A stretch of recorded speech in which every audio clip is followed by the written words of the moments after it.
നമസ്കാരം. എന്തൊക്കെ കേൾക്കണം നോക്കണേ. നമ്മുടെ അഭിഷേക് ബച്ചനെതിരെ ആരോപണവുമായി വന്നിരിക്കുകയാണ് ഹെയർ സ്റ്റൈലിസ്റ്റ് ആലിം ഹക്കീം.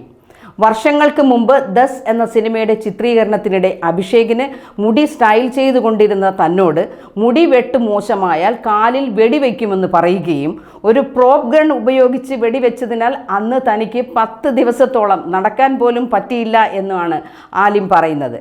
കാനഡയിൽ നടന്ന ദസ് സിനിമയ്ക്കായി എല്ലാവരുടെയും മുടി താനാണ് സെറ്റ് ചെയ്തത്. എന്തോ കാരണത്താൽ അനുഭവ് സിൻഹയുടെ എല്ലാ സഹായികൾക്കും അന്ന് അസുഖം വന്നിരുന്നു. പകരക്കാരനായാണ് തന്നെ നിയമിച്ചത്. ഞാൻ അഭിഷേക് ബച്ചൻ്റെ സഹായിയായി 5 ദിവസം ഞാൻ വർക്ക് ചെയ്തു.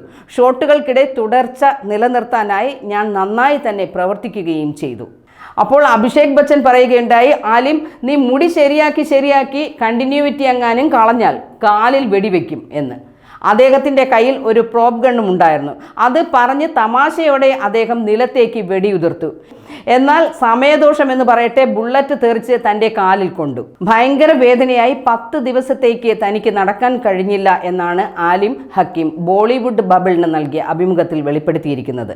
2005 അനുഭവ് സിൻഹയുടെ സംവിധാനത്തിൽ എത്തിയ ചിത്രമാണ് ദസ്.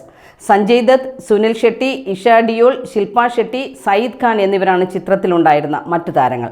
അതേസമയം ബച്ചൻ കുടുംബവുമായുള്ള നല്ല ബന്ധത്തെക്കുറിച്ചും ആലിം ഹക്കീം അഭിമുഖത്തിൽ വ്യക്തമാക്കുന്നുണ്ട്. 5 പതിറ്റാണ്ടുകളായി ബച്ചൻ കുടുംബവുമായി ബന്ധമുണ്ട്. മരിക്കുന്നതിന് മുമ്പ് തൻ്റെ പിതാവ് അമിതാഭ് ബച്ചന് വേണ്ടിയാണ് ജോലി ചെയ്തത്. ഒരു തവണ മുടി മുറിക്കുന്നതിനിടെ അദ്ദേഹത്തിന് ഹൃദയാഘാതം സംഭവിക്കുകയുണ്ടായിരുന്നു. അഭിഷേക് കുഞ്ഞായിരുന്നപ്പോൾ അദ്ദേഹത്തിൻ്റെ അച്ഛൻ മൊട്ടയടിച്ചിട്ടുണ്ടെന്നും ആലിം പറഞ്ഞു. കൊള്ളാം. ഇനി മൊട്ടയടിച്ചതിൻ്റെ പേരിൽ തല വെട്ടാത്തത് ഭാഗ്യം.